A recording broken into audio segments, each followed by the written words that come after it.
Ribuan tahun lalu, satu pemikir mengubah cara kita memahami dunia. Ini pencarian pengetahuan ala Aristoteles. Simak ini. Halo semuanya, hari ini kita akan coba menyelami pikiran salah satu tokoh paling berpengaruh dalam sejarah, yaitu Aristoteles.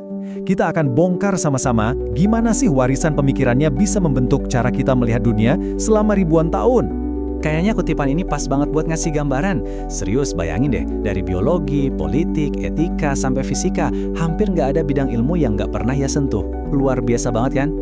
Nah, ini dia pertanyaan intinya. Hidup Aristoteles itu kayak sebuah misi besar buat menjawab pertanyaan-pertanyaan paling dasar tentang realitas. Dan dalam perjalanannya itu, dia malah ngasih kita peralatan buat melakukan hal yang sama. Oke, kita mulai dari sini. Banyak orang kenal dia sebagai filsuf, ya kan? Tapi untuk benar-benar paham kontribusinya, kita harus lihat dia dari sisi lain, sebagai ilmuwan pertama di dunia. Dan ini loh, bukan sekedar pujian biasa. Sebelum zaman Aristoteles, pengetahuan itu seringkali campur aduk sama mitos dan spekulasi. Dialah orang pertama yang nge-push ide soal observasi yang teliti, klasifikasi yang sistematis, sebagai dasar buat memahami dunia. Boleh dibilang dia mengubah total cara kita bertanya tentang alam. Iya, tentu aja, pemikir revolusioner kayak dia nggak muncul gitu aja kan? Perjalanannya sendiri itu penuh drama, dari belajar, menentang pemikiran gurunya, sampai akhirnya mengajar dan membentuk pemikirannya yang unik. Coba kita lihat perjalanannya. Dari jadi murid paling top di bawah Plato, terus jadi peneliti independen, lanjut jadi guru buat calon penakluk dunia, sampai akhirnya bikin pusat risetnya sendiri yang legendaris, Lyceum. Tiap tahap ini benar-benar ngebentuk cara dia berpikir. Nah, ini dia nih titik baliknya.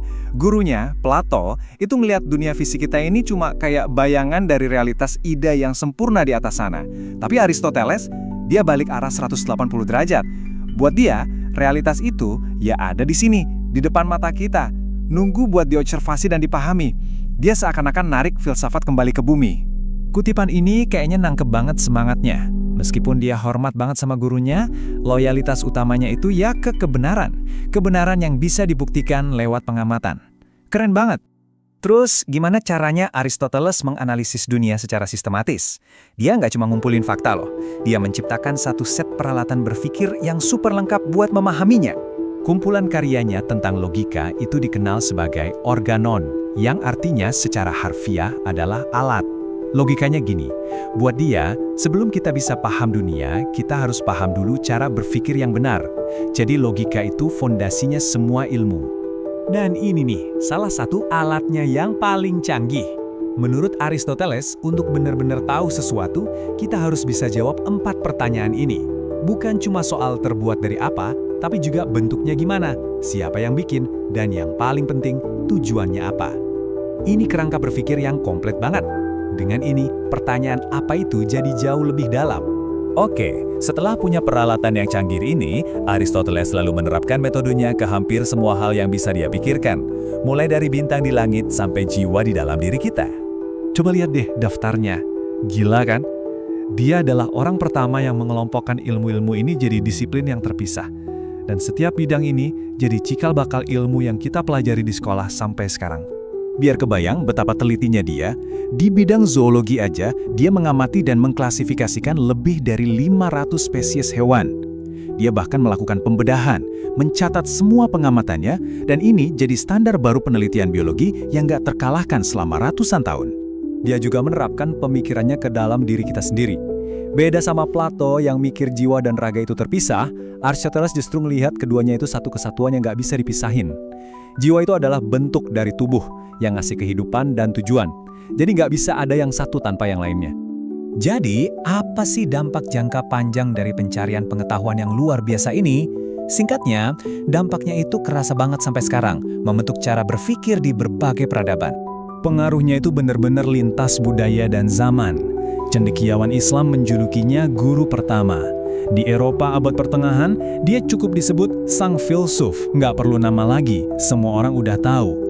Bahkan Charles Darwin, ribuan tahun setelahnya, mengakui kalau dia punya utang budi pada Aristoteles.